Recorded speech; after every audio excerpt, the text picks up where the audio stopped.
Hey guys, and welcome back to this channel. In this video I'll be showing you guys how you can break an ATM or a vending machine. So like near the motel, if you go down, there will be a baseball bat here. I've already picked it up, but it should be like around here. Then you're just going to find an ATM or a vending machine. There's obviously going to be more money at the ATM, but you can try the vending machine as well. Just don't break it when there's cops in front of you, and don't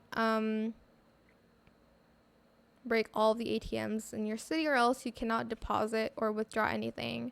So I think in front of a person is fine, but not in front of cops. So I'm just going to go to the ATM, press long and hard, and break it. And there we go, money. Oops.